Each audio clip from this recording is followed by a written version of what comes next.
বাংলাদেশের আইনশৃঙ্খলা ব্যবস্থার বর্তমান অবস্থা খুবই আশঙ্কাজনক। এমন অবস্থা থেকে দেশকে রক্ষা করতে পারেন একমাত্র বিএনপির ভারপ্রাপ্ত চেয়ারম্যান তারেক রহমান, এমনটাই দাবি করেছেন জাতীয় পার্টি জাপার মহাসচিব ব্যারিস্টার শামীম হায়দার পাটোয়ারি। কিন্তু তার এই ধরনের ভাবনার কারণ চলুন ব্যাপারটা একটু বোঝার চেষ্টা করি।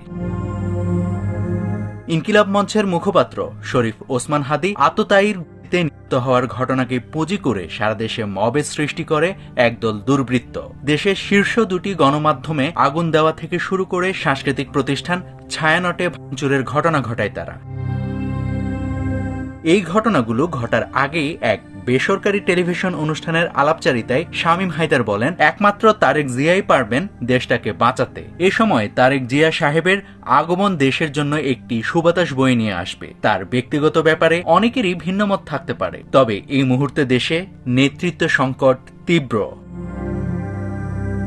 শামীম হায়দার আরও যোগ করেন, তারেক রহমান 25 তারিখ এসে দেশকে বাঁচাতে পারেন। আমি যত শঙ্কার কথা বললাম আজ এই অনুষ্ঠানে, সেখান থেকে একমাত্র তারেক রহমানই দেশটাকে বাঁচাতে পারেন। কারণ দেশে একটা স্ট্রাকচার লাগে বা লিডারশিপ লাগে।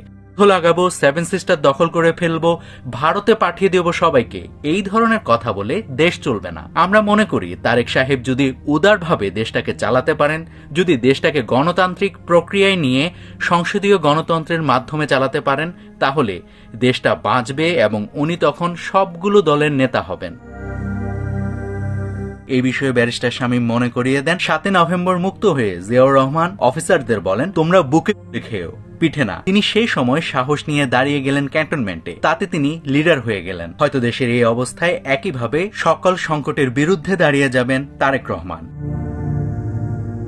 নাভিদ হাসান, সোনালী নিউজ।